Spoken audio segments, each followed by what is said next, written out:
Alright guys, here we go with yet another ODST video, and if I'm not mistaken this is my third one. First one being the original McFarlane one, Series 3 I think, then the rookie from the ODST, and now Joyride's ODST. Let me start off by saying I think there is 3 versions out of this guy. There's this version here that I got, and there's two exclusives for the San Diego Comic-Con. One was pretty much like this, but he came with 2 SMGs and I think a rifle. I think that's what it was. If not, then I'm sure people are going to correct me on that. And the other exclusive was the same figure as the other one, except it had like a pink splatter on him. So it looked like a blood, the Covenant blood. But yeah, as I just said, this is the standard normal version. These were released quite a few years ago, probably like 4 or 5 years ago.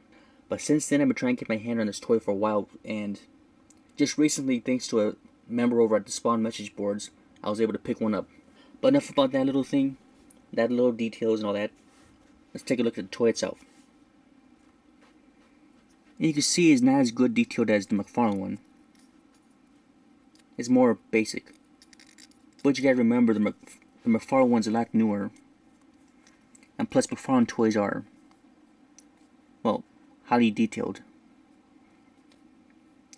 But for a toy from back then, not that it's like a whole bunch of years old, like 10 plus, but for a toy that's not completely brand new, it still looks really good in detail wise. Articulation on him is also pretty good. Pretty good, kind of bad. And one detail, in case you didn't notice, but I'm pretty sure you did, is the visor right here. It's like a mirror type visor.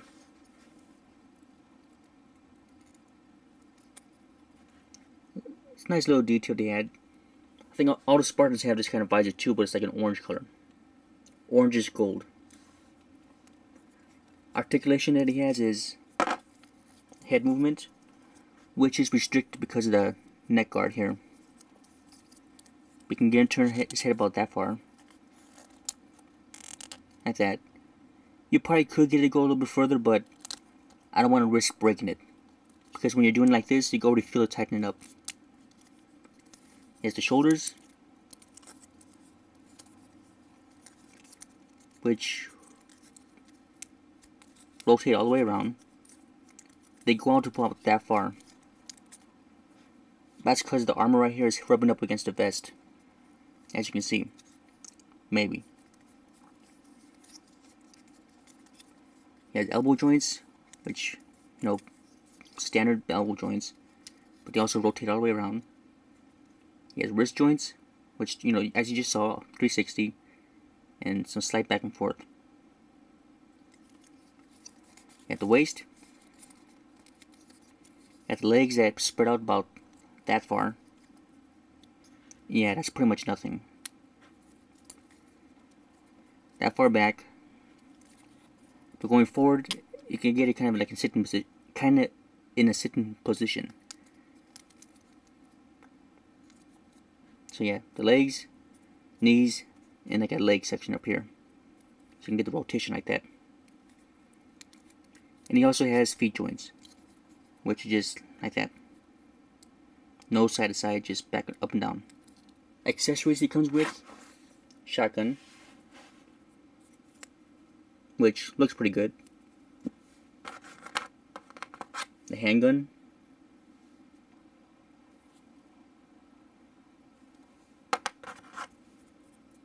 And the battle rifle.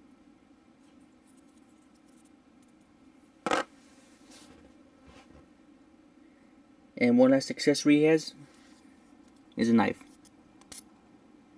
which I think is pretty neat to have on like that. Just too bad they have no spaces on him to holster up any weapons, but I guess that will do. So that's it for his accessories. He only comes with 4 things, which is 3 guns and 1 knife, which isn't too bad, I guess. Let's see a size comparison between him and a McFarlane ODST, in case you didn't watch my last video. You can see right there's a big difference in her. Where these guys are more like 4 to 5 inches tall. These guys are about 7 to 8 inches, I think it is.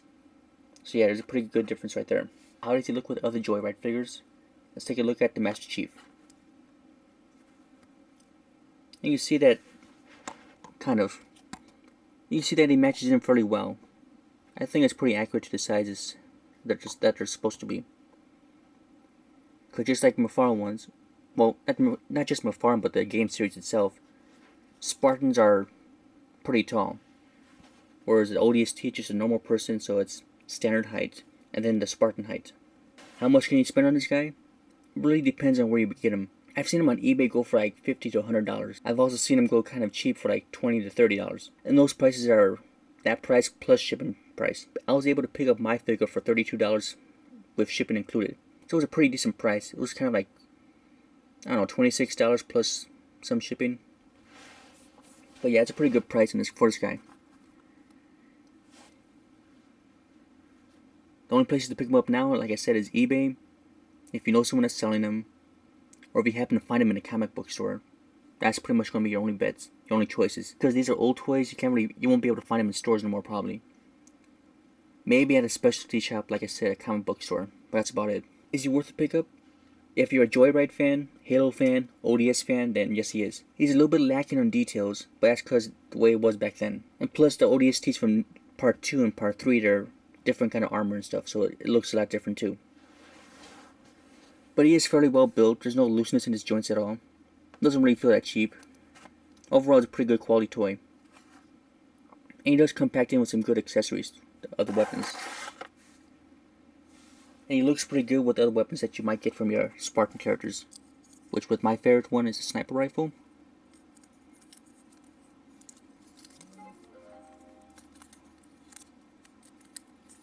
And he still looks pretty good with them on.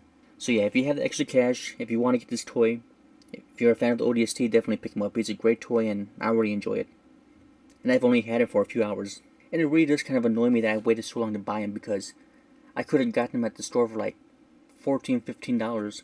Instead I wait all these years and end up paying like almost twice the price. But still, $30 really isn't all that much, especially when you consider the price I spent on some of my other stuff. I do plan on picking up more of these guys, because I would like to get like a, not an army, but at least maybe three figures or maybe 4. But this guy is pretty neat.